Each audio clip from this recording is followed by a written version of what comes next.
Como todos sabemos, la gestión de negocios internacionales durante la pandemia han tenido evidentemente una repercusión que ha generado alguna suerte de demoras, atrasos y trabas en el desarrollo de lo que nosotros le llamamos esa pesada carga burocrática, esa mochila de la cual no nos podemos liberar todavía a lo largo de la historia republicana. Siempre se ha asociado el concepto de administración pública con burocracia, o administración pública con lentitud de trámites, o administración pública con falta de visión empresarial e innovación. Les voy a demostrar el día de hoy que en el aspecto aduanero se han tomado decisiones, no ahora con ocasión de la pandemia, sino se ha venido desarrollando a través del tiempo un objetivo grande de alcanzar la aduana digital, la aduana sin papeles, basada en los grandes desafíos que el comercio internacional y el mundo viene invocando cuando realizamos nosotros transacciones comerciales permanentemente con los 3 socios comerciales más importantes para el Perú. Me refiero a Estados Unidos de Norteamérica, la Unión Europea y la República Popular China. Es así como empezamos nosotros nuestra disertación el día de hoy señalando primero el campo de estudio. ¿Qué son los negocios internacionales para nosotros? ¿Ok? Los negocios internacionales no se limitan solo a transacciones privadas o gubernamentales entre 2 o más países. Ese es un concepto muy sencillo de los negocios internacionales. Los negocios internacionales hoy involucran la participación de actores claves, como por ejemplo los operadores logísticos. Esta pandemia, este fenómeno que nos ha aislado del mundo en la presencia física de las gestiones, ha obligado a que los operadores logísticos cambien su modelo de negocio y se enfrenten a un reto, a un desafío. El desafío es mantener la misma velocidad como se hacen las transacciones comerciales entre compradores y vendedores al momento de empezar a conectar los diferentes eslabones de esa gran cadena que nos va uniendo desde Shanghái, China, hacia Lima, Perú, o desde Barcelona, España, hacia el puerto del Callao, o a lo mejor, miren, siendo un poquito más visionarios, desde la India, con quien estamos a punto de firmar un TLC, ¿no es cierto?, hacia uno de los puertos claves del Perú, como puede ser Paita o Mollendo. Entonces, cuando hablamos de negocios internacionales, hablamos de ventas, pero hablamos también de inversiones. Son inversiones grandes, gigantescas las que están en juego. Algunos se han sorprendido al ver cómo, a pesar de la pandemia, el Perú sigue registrando volúmenes de exportación. Y la respuesta es muy sencilla. Las inversiones han sido pactadas en el 2019 y por lo tanto no había ninguna justificación para detenerlas. Había que adecuarse a este nuevo modelo, a esta nueva coyuntura, para continuar desarrollando embarques. Y aquí juega un papel fundamental el sistema de transporte. Todos sabemos que más del 70% del transporte internacional se moviliza por el transporte marítimo. En esencia, el transporte marítimo, la gestión logística portuaria, es el factor clave aquí para relanzarnos y reactivar nuestra economía. Cuando le preguntan a los economistas las recetas que nos pueden dar para efecto de reactivar la economía tras la pandemia, todos insisten en que se debe aportar inversiones bancarias o financieras en los sectores productivos, en el sector comercio y en el mercado interno, pero descuidamos un poquito un aspecto que desde mi punto de vista es clave, y es el aspecto vinculado a las exportaciones. 4 son los motores que mueven la economía y el desarrollo del Perú. Hablamos de inversión extranjera directa, inversión del Estado en infraestructura, consumo interno y exportaciones. Las exportaciones son el motor más potente para reactivar la economía. Y el factor clave para que las exportaciones vuelvan a lanzarse está en el sector transportes, en el sector logístico, porque no cabe duda que la agroexportación y la minería han seguido produciendo, obviamente con ciertas restricciones, ¿no? Con cierto retraso, pero han seguido produciendo en esta etapa de aislamiento social obligatorio y por lo tanto estamos preparados para lanzarnos. Incluso, miren, sin pecar de optimista, si revisamos nosotros la publicación que hace el diario Gestión, el diario El Comercio, ¿ok? O América Economía, vamos a encontrar que el Perú mantiene protagonismo en la exportación de la palta. Y la palta acaba de llegar a Corea del Sur. La palta se ha convertido en nuestro producto más importante en esta etapa de la pandemia. Y a eso le sumamos que el sector minería tiene ya requerimientos pactados desde el año 2019 para abastecer de materias primas al mercado chino. Entonces, cuando hablamos de negocios internacionales, no podemos limitarnos a ver únicamente las transacciones privadas o gubernamentales entre países distantes. Hay que ver el bosque completo y por esa razón sostengo que las empresas deciden hacer negocios internacionales basados fundamentalmente en 3 criterios. El primero de ellos, para expandir sus ventas, y ahí estamos los que apoyamos el sector exportador. En segundo lugar, para obtener recursos, divisas. Si no ingresan divisas al mercado peruano, si no oxigenamos la economía, la recesión nos va a empezar a pasar la factura. Y entonces tenemos que trabajar sobre la base de que uno de los 4 motores más importantes para reactivar la economía es el sector exportador, porque nos va a permitir oxigenar la economía. Y el oxígeno que necesitamos son las divisas, y las divisas se obtienen solo formalizando los embarques de productos no tradicionales, porque el sector minería ya está garantizado. A eso le sumamos que las empresas agroexportadoras hoy están minimizando riesgos.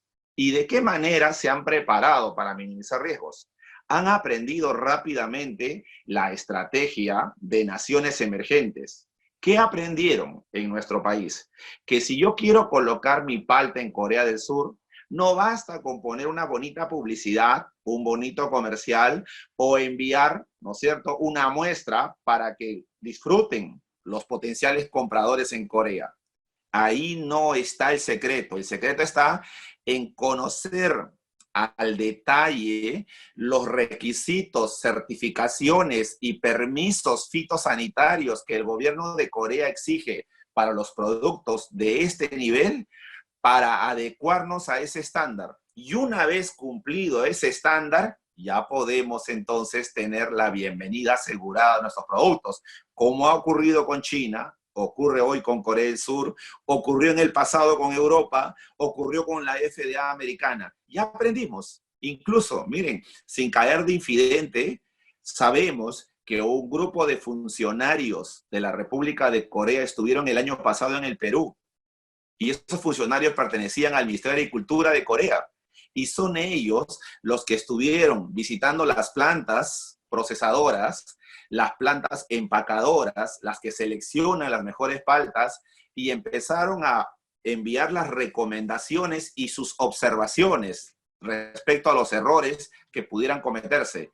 Y es sobre la base de esa visita, esa supervisión, que el Perú aprendió la estrategia más adecuada, más eficaz para lograr colocar el volumen, ¿no?, de esa dimensión, de esa magnitud de palta en un mercado que para nosotros es estratégico. Entonces, cuando se produce el fenómeno de la pandemia, surge una gran incertidumbre, una gran incógnita, y todos recordaremos esta imagen, ¿ok? El primer caso del COVID-19 en el Perú. No olvidaremos nunca el 6 de marzo 2020. Fue una fecha clave. Ya en las semanas anteriores nos íbamos enterando de lo que estaba ocurriendo en China, ¿no?, en Wuhan, lo que ocurría en Europa, pero, y así esporádicamente en uno que otro país, ¿no?, cercano al nuestro, pero no lo veíamos tan cerca. Hasta que de pronto nuestro presidente, el 6 de marzo, acompañada de la ministra de Salud, cuyo rostro refleja la preocupación, el estrés de todo lo que venía luego de este anuncio, anuncia a todo el país en cadena nacional que se había producido el primer caso diagnosticado de coronavirus, en el Perú. Era de un ciudadano peruano que venía de vacaciones de Europa y trajo consigo el virus. Y se encendieron las alarmas, pero inmediatamente, en las horas y días siguientes, surgió una gran interrogante. Y la interrogante es, ¿y ahora cómo lo vamos a enfrentar sabiendo la magnitud de este problema? Entonces, la primera medida que adoptó el gobierno fue el aislamiento social obligatorio. Ordenaron el aislamiento social obligatorio, se declaró la cuarentena por 90 días en nuestro país y asimismo se dictó la inmovilización social obligatoria por las noches. Y entonces surgió la primera gran medida de contención: aislamiento social obligatorio y movilización social obligatoria por las noches. Y muchas de las actividades se detuvieron drásticamente a partir del 16 de marzo. Y es ahí donde el equipo de salud, los médicos, enfermeras, empezaron a librar una batalla sin cuartel, ¿no? Para efecto de enfrentar los primeros casos de contagio que iban llegando a los hospitales públicos. Dada esta coyuntura, el gobierno decidió qué tipo de actividades eran las únicas que estaban permitidas salir de casa. Y se mencionó que está permitido que salgan para los que trabajan en la prestación de servicios de abastecimiento de alimentos, que es fundamental, salud y medicinas. O sea, fue lo primero. O sea, todo lo que es bienes primarios para la subsistencia de la población, el personal involucrado en estos servicios de abastecimiento tienen permiso para operar. Del mismo modo, los servicios de agua, saneamiento, energía eléctrica, gas, combustibles y telecomunicaciones. Y por último, un aspecto que es clave, tiene que ver con la asepsia, la limpieza y recojo de residuos sólidos y los servicios funerarios. Pero quedaba todavía en las primeras semanas la gran incógnita, y el transporte de carga y mercancías y las actividades conexas tuvo que emitirse de parte del Ministerio de Transportes y Comunicaciones, en coordinación con el Ministerio de Interior, una disposición para aclarar que este periodo de cuarentena, en el cual se habían establecido literalmente qué tipo de actividades estaban permitidas, también debería permitirse el transporte de carga y mercancías y actividades conexas, dado que los servicios logísticos de materia internacional, los servicios aduaneros, son fundamentales para el crecimiento económico del Perú, o sea, para abastecernos de medicinas, mascarillas, cloro, guantes, uniformes y todo lo indispensable para enfrentar esta pandemia. Teníamos que recurrir al mercado internacional y evidentemente los puertos y aeropuertos tenían que seguir funcionando con total normalidad para esa pandemia. De ahí que fue necesario, en principio, sacar una disposición adicional para permitir que el personal que trabaja en el transporte de carga y mercancías y actividades conexas pudiera también obtener su pase vehicular. Muy bien, hasta ahí ya habíamos logrado todo. Se había reactivado entonces las actividades en los puertos, aeropuertos y terminales de almacenamiento. ¿Qué faltaba? En mayo, el segundo domingo, como regalo por el Día de la Madre, el gobierno, haciendo uso de las facultades delegadas por el Congreso, emitió el decreto legislativo 1492. Yo sostengo que esa norma es el punto de quiebre entre el pasado y el presente, y luego el futuro, obviamente, pero es el punto de quiebre, ya es el momento en el que por fin empezamos a decir las cosas por su nombre.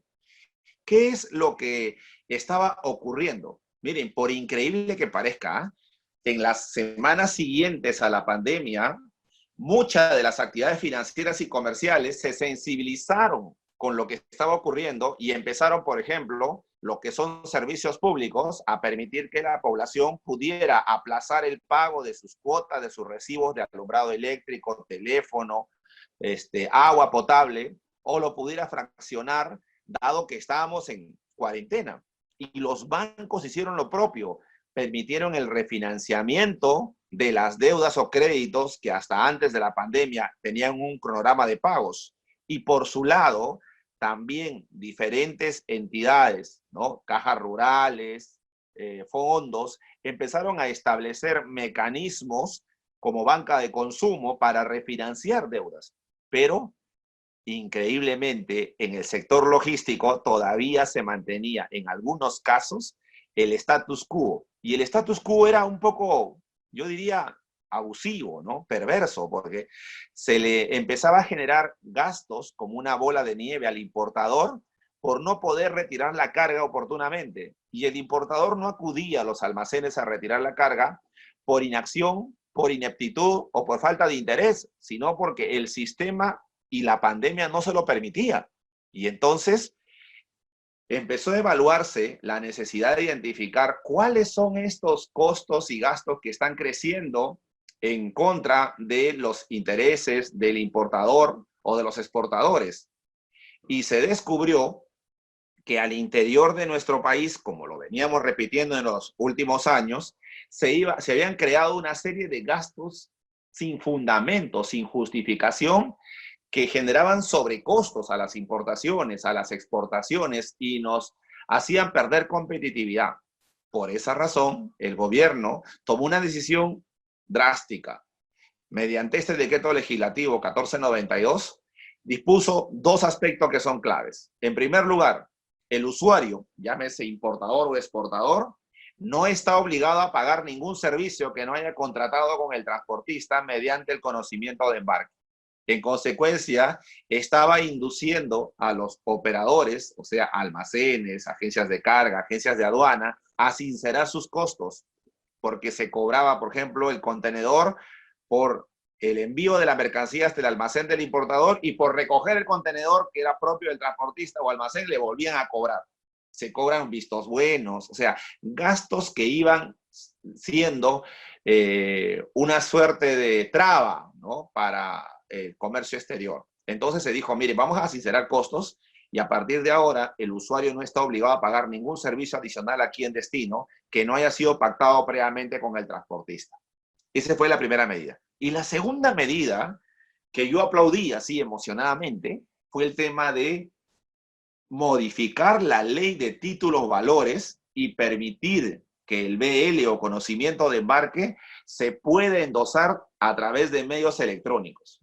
Esta es la medida más revolucionaria, porque hasta hace más de 4 años la aduana ya tenía este módulo informático. La aduana ya implementó hace más de 4 años el sistema de endoses electrónicos para los agentes de aduana. Hoy un importador, un exportador no necesita firmar el BL para encargar los despachos de importación o exportación a un agente de aduana. No necesita firmar el BL. Ingresa a la página web de SUNAT con su RUC y su clave SOL y encarga al agente de aduana de su preferencia la gestión. Y eso es sin costo, es gratuito, es online y lo puede hacer cuantas veces quiera.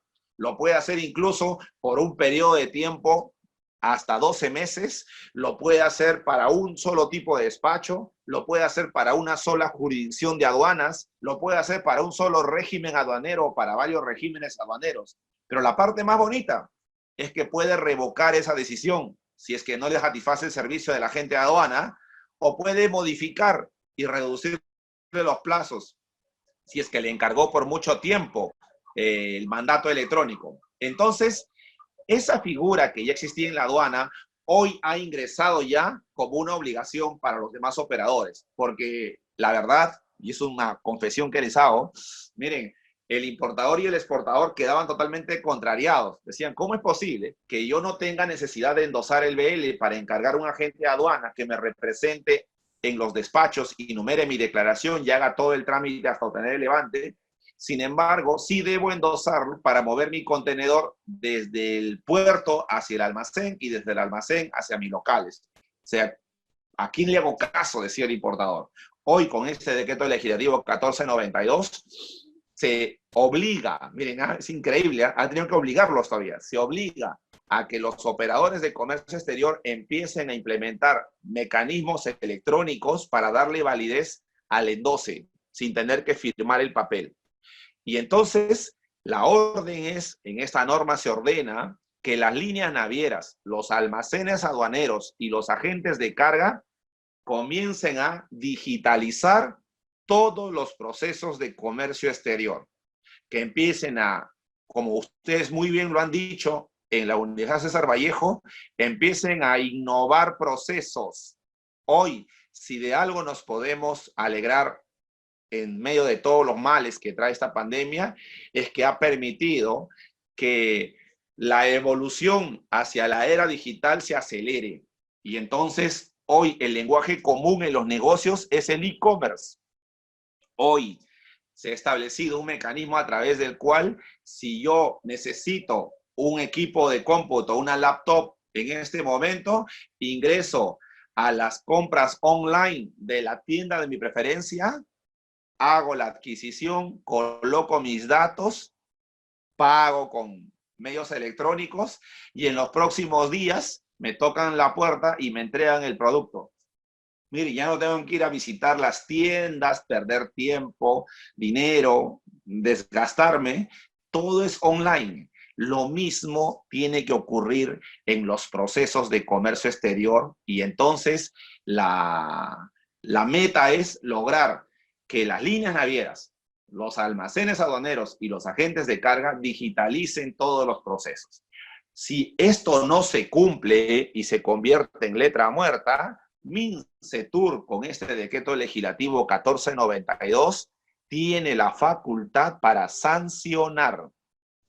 Dentro de pocos días sale publicado el reglamento para que se cumpla esta disposición y lo que ordena el decreto legislativo 1492 es que los supervisores y auditores de MINCETUR visitarán a las líneas navieras, visitarán a los almacenes aduaneros, a los agentes de carga y verificarán si encuentran que aún no han implementado los sistemas informáticos dentro del plazo que fija el reglamento, estarán incursos en una infracción.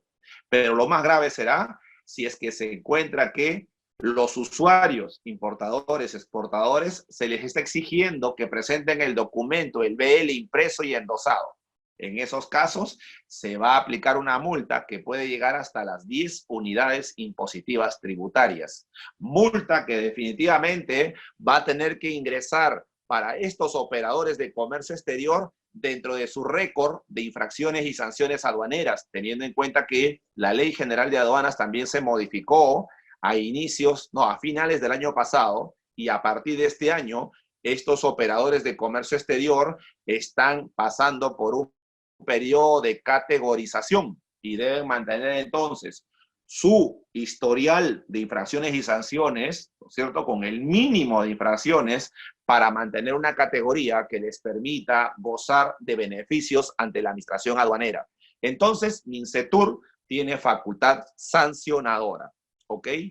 Ahora, veamos entonces ¿cuáles son las principales medidas adoptadas para garantizar la continuidad de las operaciones de comercio exterior en el contexto del COVID-19?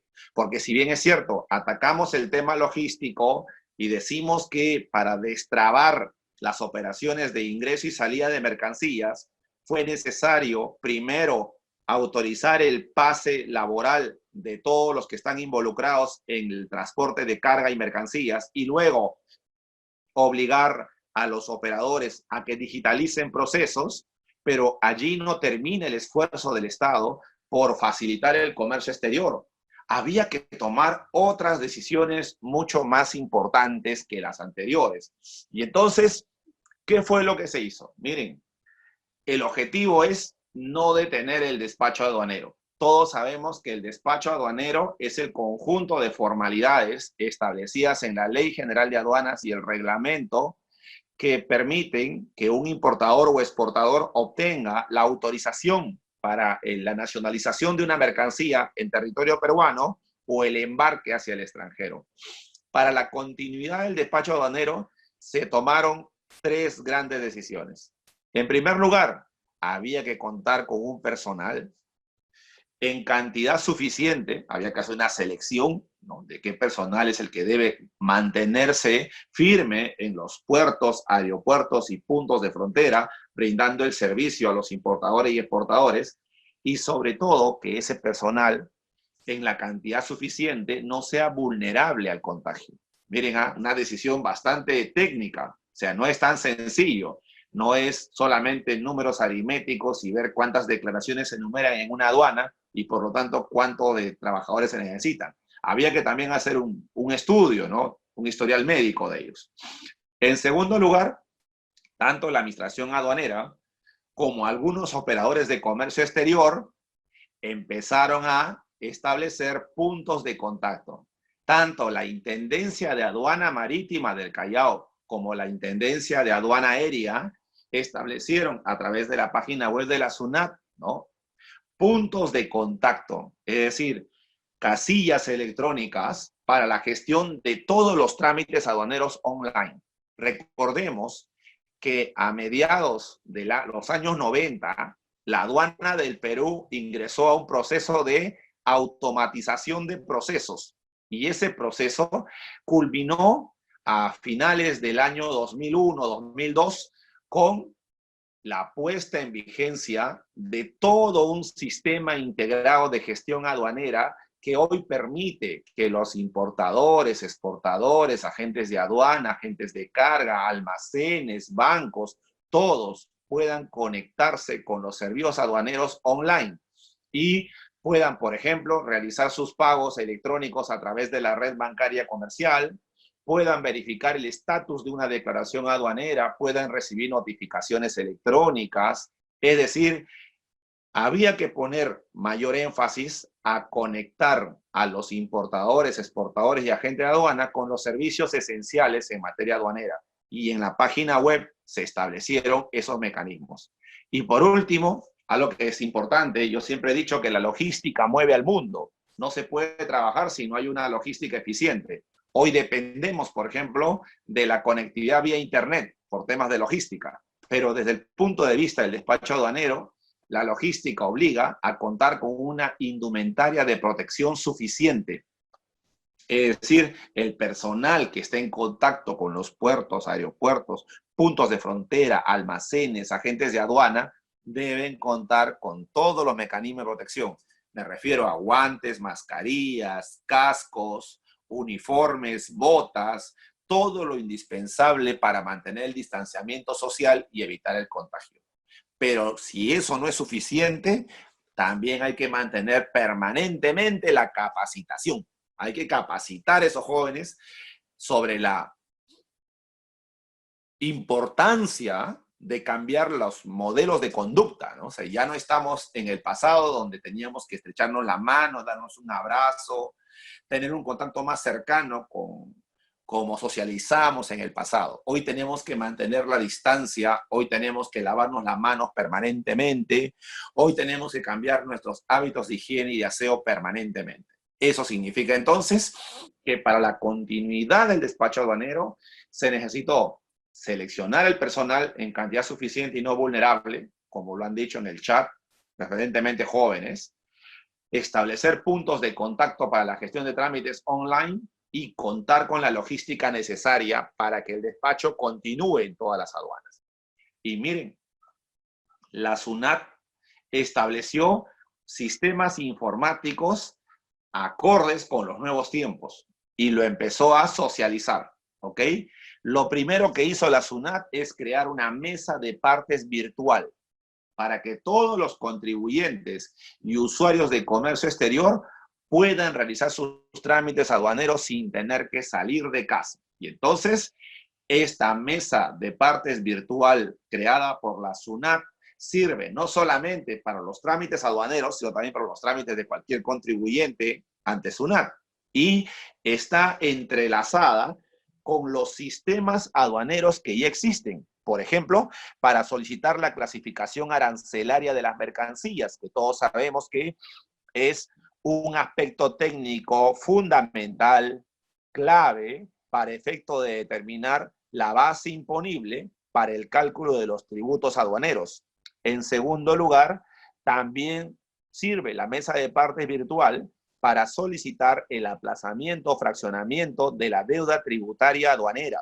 Es decir, si el contribuyente no tiene liquidez para pagar al contado los tributos, puede ingresar a un programa o un programa de pagos al amparo del artículo 36 del Código Tributario y fraccionar su deuda en 12, 24, 36, 72 meses, ¿ya? Asimismo, también la mesa de partes virtual sirve para solicitar el levantamiento de la inmovilización de mercancías en caso haya sido sujeto a una fiscalización en cualquier punto de frontera, puerto, aeropuerto o almacén aduanero. Hoy también los usuarios pueden solicitar la devolución de las mercancías que han sido incautadas con la simple presentación digital de los documentos que acrediten la propiedad de la mercancía, el ingreso legal al país o la tenencia legal de las mismas. Y por último, la otra novedad es que también pueden los importadores solicitar la devolución de los tributos que han pagado de manera indebida o en exceso a través de la mesa de partes virtual. Entonces, los sistemas informáticos hoy permiten que los diferentes contribuyentes y usuarios de comercio exterior no tengan necesidad de exponerse al contagio y desde sus oficinas o casas poder trasladar sus solicitudes, sus trámites, utilizando la plataforma que SUNAT ha puesto a disposición de todos los contribuyentes. Evidentemente, la única llave que abre la puerta a estos trámites es el RUC. Deben tener RUC activo. Incluso si se olvidaron el password, ¿no es cierto? No tienen el password. Hoy existe un aplicativo, un app de la SUNAT para que ingresen con su DNI o su número de RUC y actualicen sus datos y automáticamente el sistema les envía un nuevo password que lo pueden cambiar en minutos para que sea más familiar y más personal. Entonces, volviendo a nuestro tema, para facilitar el comercio exterior, ¿cuáles fueron las 3 medidas, yo diría, claves que desarrolló la administración aduanera? Lo primero que hizo fue suspender los plazos para el cumplimiento de las obligaciones aduaneras, porque ustedes recordarán que a partir del 16 de marzo se dispuso la inmovilización social obligatoria y por lo tanto, ese domingo todos nos dimos cuenta que ya no volvíamos a trabajar a las oficinas o a las empresas porque no estábamos considerados en la lista de aquellos servicios esenciales para el país. Y por lo tanto, habían trámites, ¿no? Gestiones o beneficios o solicitudes que se empezaban a vencer los días siguientes, el 17, 18, 20 de abril y de marzo y luego de abril. Y iban a ser perjudicados porque si no había atención, iban a perder de repente la oportunidad de acceder a un beneficio o a impugnar de repente un derecho. Entonces, lo que dispuso la aduana fue suspender los plazos, ¿ya? Durante el periodo de emergencia. Luego, también estaba como una espada de Damocles sobre la cabeza de los operadores la implementación de la nueva tabla de infracciones y sanciones aduaneras, un nuevo modelo de infracciones y sanciones. Y para no perjudicarlos, se decidió aplicar la facultad discrecional, suspendiendo la aplicación de sanciones. Y en tercer lugar, una medida que aplaudimos también, se dispuso la rebaja del 0% del arancel nacional para algunos bienes importados que llegaban a nuestro país y estaban destinados para la protección de la salud. Veamos el primer caso, suspensión de plazos. Miren, en materia de suspensión de plazos, en estos días me han hecho muchas preguntas, los estudiantes sobre todo, ¿no? Dicen, doctor Ollarse, ¿y cuándo acaba este tema de la suspensión? ¿Está vigente? ¿No está vigente? Entonces, hoy me atreví a aclarar ese tema, ¿ok? Lo primero que debo mencionar es que cuando se decreta la emergencia nacional, se emite un decreto de urgencia, el 029, y se ordena que a partir del 16 de marzo y por 30 días hábiles se suspendan todos los plazos en los procedimientos administrativos que estaban en trámite para no afectar a ningún usuario en la administración pública. Esto se aplica en todas las dependencias del Estado y en la aduana y la SUNAT también. Pero, como ya todos sabemos, periódicamente han ido ampliando y prorrogando la cuarentena. En consecuencia, se emitió un segundo decreto de urgencia, el 053, y se prorroga esta suspensión de plazos desde el 7 al 27 de mayo. Y se deja abierta la posibilidad que se vuelva a prorrogar. O sea, ya en ese momento ya sospechamos que esto tenía para más tiempo todavía.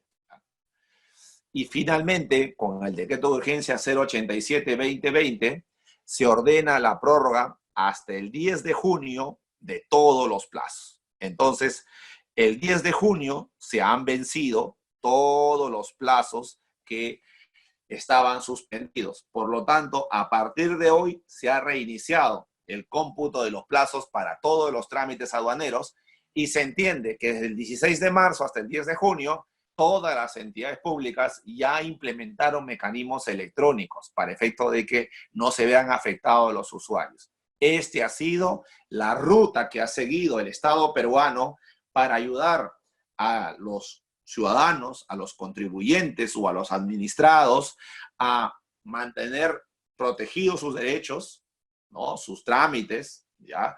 Sus gestiones en cualquier dependencia del Estado sin perjudicarse por el vencimiento de los plazos, ¿ok? Entonces, ahora se está estableciendo la modalidad online, la modalidad electrónica, para reactivar todos los procesos, incluido el Poder Judicial, ¿no? El Poder Judicial ya estableció mecanismos electrónicos para empezar a reactivar todos los procesos. En segundo lugar, hablamos de la facultad discrecional. Y aquí hay una explicación importante que hacer. Miren, el gobierno decidió que a partir del 31 de diciembre del 2019 empiece a regir en el Perú un nuevo modelo de despacho aduanero con la implementación de los cambios y reformas al sistema aduanero. Esa decisión se hizo a finales del año pasado, sin presagiar lo que se nos venía. En consecuencia, lo primero que hizo la aduana fue disponer lo que yo le he llamado la marcha blanca. Y se dijo, miren, a partir del 1 de enero empiezas a regir un nuevo modelo con nuevas obligaciones y responsabilidades para el agente de aduana, el agente de carga, el almacén, el importador, el exportador, las empresas de envío y entrega rápida. Todos ellos van a tener que cumplir nuevas obligaciones. Y es obvio que por desconocimiento, porque recién se está conociendo estas modificaciones y cambios y se está aplicando e implementando cambios, podría que nos empecemos a llenar de infracciones y sanciones y esa no es la razón de ser del Estado. Entonces crearon un periodo de marcha blanca, yo lo llamo de entrenamiento también, para que los operadores puedan internalizar los cambios y se preparen para un nuevo modelo de sistema aduanero mucho más ágil y moderno bajo el sistema FAST, ¿ok? Y se dispuso entonces que no se iba a aplicar las sanciones del 1 de enero al 31 de marzo del 2020 y todos estábamos felices por ello. Pero a mediados de marzo, acuérdense, vino el tema de la pandemia. Entonces, inmediatamente la aduana emite una segunda resolución, la 006, y dispone que esta facultad discrecional que lo faculta a no aplicar sanciones aduaneras por causas de fuerza mayor, ¿no? Se puede ampliar desde el 12 de marzo hasta el 9 de junio, miren. Y esta norma salió casi a inicios de marzo. Por lo tanto, ya la aduana iba anunciando que este periodo de cuarentena iba a prolongarse hasta junio, por lo menos, ¿ya? Y lo dijo en esta resolución. Entonces, no se aplicaban sanciones hasta el 9 de junio. Recientemente, acaba de publicarse una última resolución, hace unos días, indicando la prórroga última de esta facultad discrecional desde el 10 hasta el 30 de junio de este año. Entonces, hasta el 30 de junio de este año no se va a imponer sanciones a los operadores de comercio exterior por algunas infracciones que cometan, dado que algunas de ellas no se pueden evitar debido al tema del aislamiento social obligatorio. Y dentro de estas sanciones y multas, ¿cuál es la que destaca? Yo les he puesto aquí, miren. El despacho anticipado obligatorio. A partir del 31 de diciembre del 2019, los importadores están obligados a gestionar los despachos de importación bajo la modalidad de despacho anticipado. ¿Esto qué significa? Que tienen que transmitir su declaración de aduanas antes de que el barco llegue al Perú, antes de que el avión aterrice en el Perú. Deben hacerlo antes, cumplir con sus trámites antes, para de esa manera acortar los tiempos del levante aduanero y del retiro de las mercancías.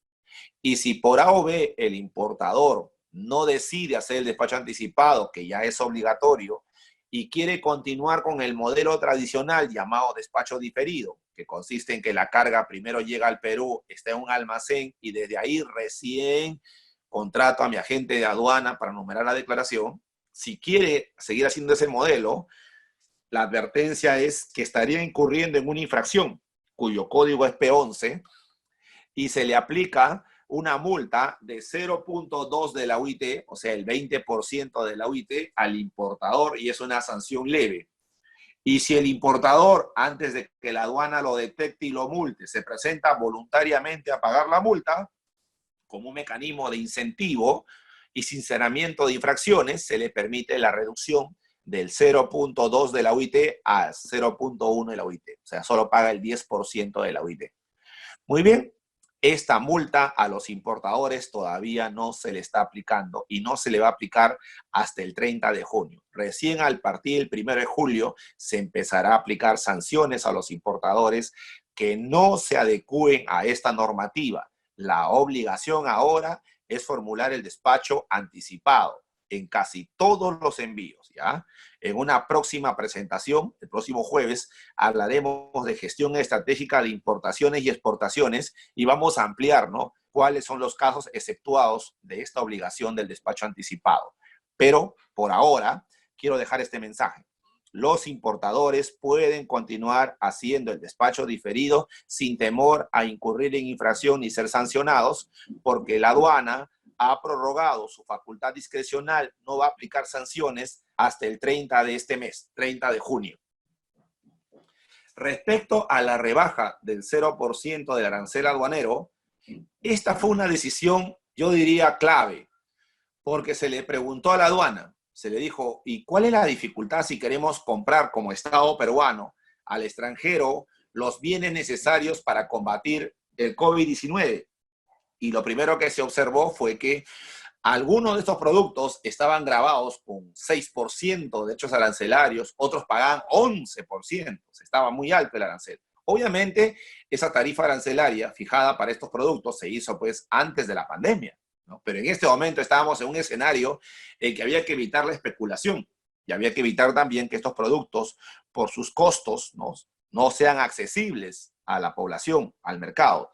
Y por esa razón se dispuso la rebaja del 0% del arancel aduanero para el alcohol etílico, la importación de alcohol etílico sin desnaturalizar, con grado alcohólico volumétrico inferior al 80%, las agujas tubulares de metal y agujas de sutura de uso clínico, el aire líquido y aire purificado, sustitutos sintéticos de plasma humano, anestésicos, esparadrapos y benditas, el cloro, el cloruro de hidrógeno, el ácido sulfúrico, el agua destilada de conductibilidad o del mismo grado de pureza.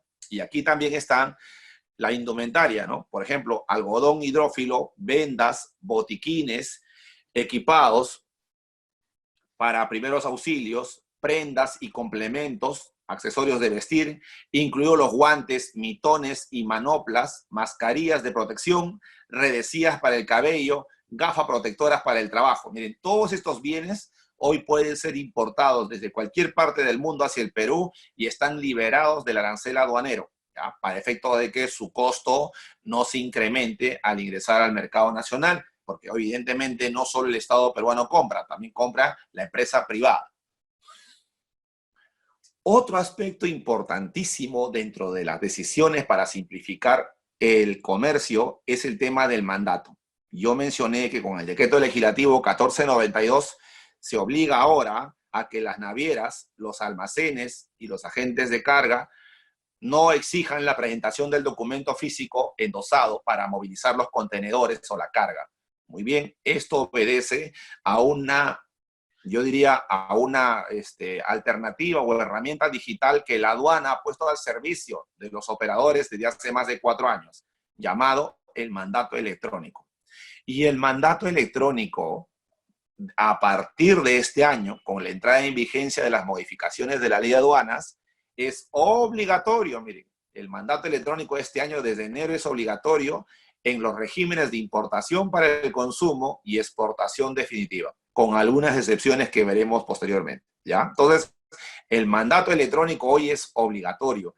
¿Qué significa el mandato electrónico? Que yo no tengo que firmar ni transmitir documentos de transporte físicos para recién el agente de aduana iniciar el trámite de desaduanaje. Basta con el registro que haga el importador o el exportador a través del portal de la SUNAT, seleccionando al agente de aduana de su preferencia para que esa agencia de aduana lo pueda representar y pueda someterse al procedimiento de importación o exportación hasta obtener el levante aduanero de la mercancía. Dentro de este sistema digital con el cual se ha ido simplificando el comercio, también debemos anunciar que durante la pandemia, teniendo en cuenta que uno de los legados que nos está dejando la pandemia es que está acelerando los procesos de digitalización que varios sectores del Estado peruano tenían todavía en agenda pendiente, hoy lo tienen que implementar ya. El Estado peruano anunció a través de Mincetur que ya había empezado a emitir el certificado de origen digital para los exportadores. Resulta que durante la pandemia las exportaciones no se han detenido. Y un requisito para que nuestro producto ingrese a un mercado extranjero con el cual tengamos un TLC, ingrese sin pagar aranceles ni tributos, es que cuente con un certificado de origen. Y la costumbre era que las cámaras de comercio o ADEX o en la Sociedad Nacional de Industria, los gremios empresariales, emitan el certificado de origen en versión impresa con los sellos y contenidos técnicos aprobados en el tratado con ese país y se lo entreguen al exportador para que lo pueda transmitir hacia destino a través de un sistema de envío-entrega rápida. Hoy, a través de una herramienta informática llamada la Ventanilla Única del Comercio Exterior, BUCE Perú, ya se ha empezado a emitir los certificados de origen digitales. La ventaja de este certificado de origen digital radica fundamentalmente en el ahorro de costos y tiempo, ¿ya? Es más, incluso su validación se hace por parte del país receptor porque dentro de los compromisos que el Perú viene firmando con países vecinos, estamos logrando la interconexión de las ventanillas únicas de comercio exterior.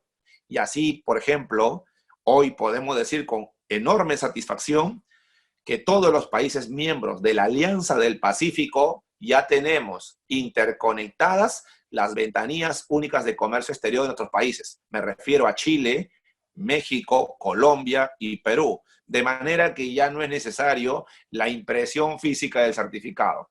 La digitalización de procesos ya es una realidad. Y este primer envío que el Perú envió con certificado digital precisamente fue a México, miren, al amparo de la Alianza del Pacífico.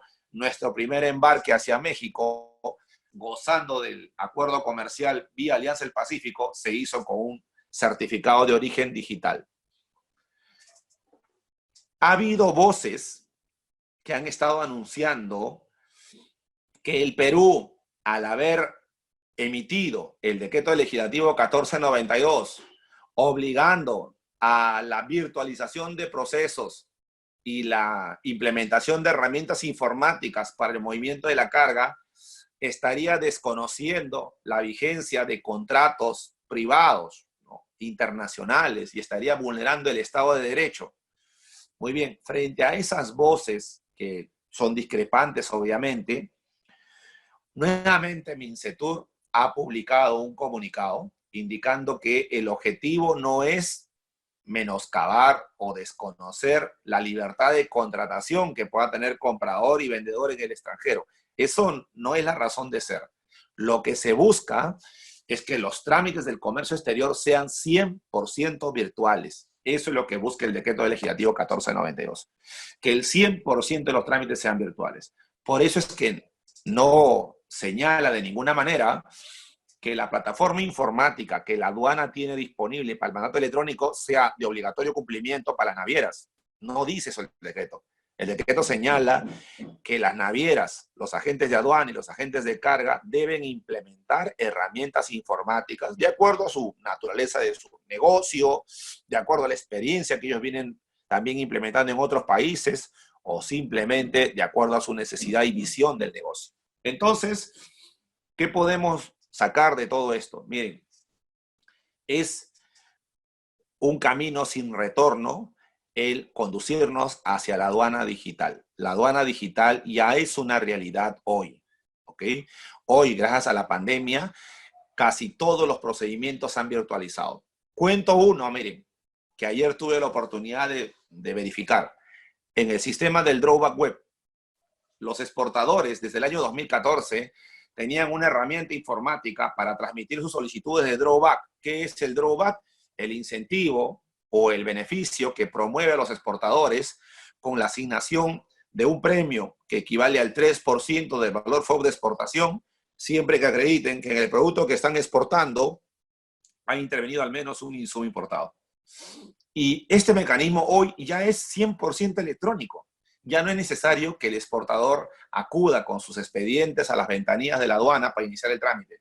Hoy tiene una plataforma electrónica y desde la página web de la SUNAT puede transmitir su solicitud. Tampoco tiene que ir a la aduana a recibir las notificaciones en caso haya cometido un error que deba subsanar. No, la notificación lo recibe electrónicamente en su buzón SOL y puede subsanar electrónicamente. Tampoco necesita ir hacia la aduana a recoger el cheque que acredite el beneficio para depositarlo en su cuenta. Ya no, la aduana hace el abono en su cuenta corriente electrónicamente.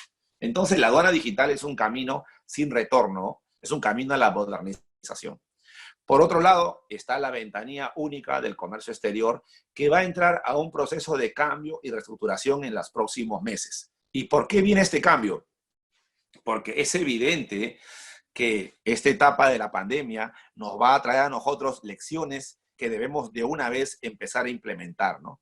No es hoy prudente, por ejemplo, solamente estemos emitiendo certificados de origen digital con aquellos países con los cuales hemos logrado algún tipo de compromiso para que sean reconocidos estos certificados. Hay que trabajar aún más, ¿no? Para que el 100% de todas las certificaciones y permisos y autorizaciones para mercancías de importación restringida se emitan también electrónicamente. Y en ese camino también está la Autoridad Portuaria Nacional, que es el organismo rector que se encarga de supervisar, administrar y fiscalizar la gestión logística portuaria, ¿no? Tienen que trabajar también mucho en el tema de la virtualización de trámites para efecto de darle mayor transparencia a la información que los importadores y exportadores necesitan conocer apenas arriba el barco al puerto para poder seguir la trazabilidad de sus contenedores y sus mercancías. Termino indicando lo siguiente. Miren, después de la pandemia todavía nos queda mucho por hacer. Y lo pongo esto como inquietud, lo pongo esto como un desafío, ¿ya? Para las futuras generaciones, sobre todo para los jóvenes que estudian negocios internacionales. ¿Qué queda pendiente por hacer después de la pandemia? Quiero que sepan que el Perú se adhirió al Convenio de Bruselas, el Convenio Internacional para la Unificación de ciertas reglas en materia de conocimiento de embarque. Pero en el mes de mayo, el Perú ha denunciado ese convenio y ha decidido apartarse del mismo. Por lo tanto, en mayo del 2021, porque es un año después de la notificación del Perú, que ya deja de ser obligatorio, el Perú estará apartado completamente de ese convenio. Ese convenio internacional regula básicamente las reglas de juego en materia de conocimiento de embarque, pero significa entonces que tenemos nosotros que elaborar en nuestro país no solamente las normas, sino aquellos mecanismos jurídicos que permitan proteger al importador y al exportador frente a estas dificultades que pudiera traer el apartarnos de un convenio internacional, ¿ya? Yo critico mucho ese convenio porque es un convenio de los años 30, que su última actualización fue en el año 78, o sea, está desfasado, pero el apartarnos del convenio obliga a cubrir ese vacío legal con otras normas internas para proteger al importador y al exportador. ¿Qué más queda pendiente por hacer? Hay que empezar a trabajar sobre el carnet IATA. ¿Y de qué se trata esto? El Perú también suscribió el convenio de Estambul, el convenio relativo a la importación temporal, que tiene como principal novedad que ya no se va a necesitar numerar una declaración de aduanas para el ingreso temporal de maquinarias y equipos al Perú, beneficiando y favoreciendo también a la gran inversión extranjera. Pero hay que crear los documentos y los reglamentos que permitan simplificar el uso y la implementación del convenio de Estambul.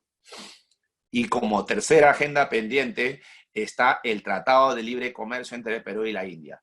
Si ustedes ingresan a la página web de Mincetur, van a ver que los equipos técnicos han seguido negociando en esta etapa de la pandemia, porque para ambos países es estratégico, es prioritario la suscripción de este Tratado de Libre Comercio.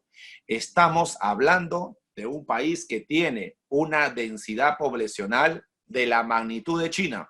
Estamos hablando de un mercado grande, gigante, con lo cual el Perú estaría logrando un aliado estratégico en materia de comercio internacional de enorme importancia, tal como lo hicimos al firmar el TLC con China, luego con los 27 países de la Unión Europea, después con los Estados Unidos, ahora le tocaba a la India. Y con la India tenemos un particular interés, dado que nosotros tenemos mucha oferta exportable que ofrecerles, pero también tenemos mucha tecnología que adquirir de ese país. Y por último, termino señalando que la Ley General de Aduanas, cuando se modificó, incorporó en el rubro operadores de comercio exterior al operador de transporte multimodal internacional.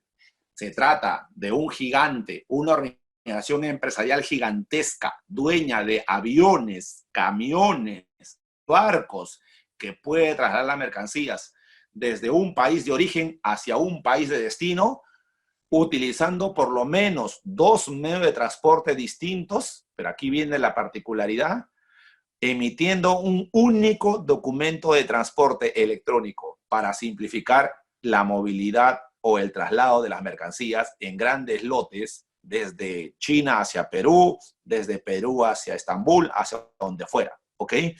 Y sobre esto hay que empezar a establecer los mecanismos reglamentarios para efecto de facilitar su ingreso a nuestro país y con la competencia de los distintos operadores logísticos, el beneficiado sea finalmente el importador y el exportador, que tendrán un menú de opciones para elegir aquel servicio que más satisface a su modelo o tipo de negocio.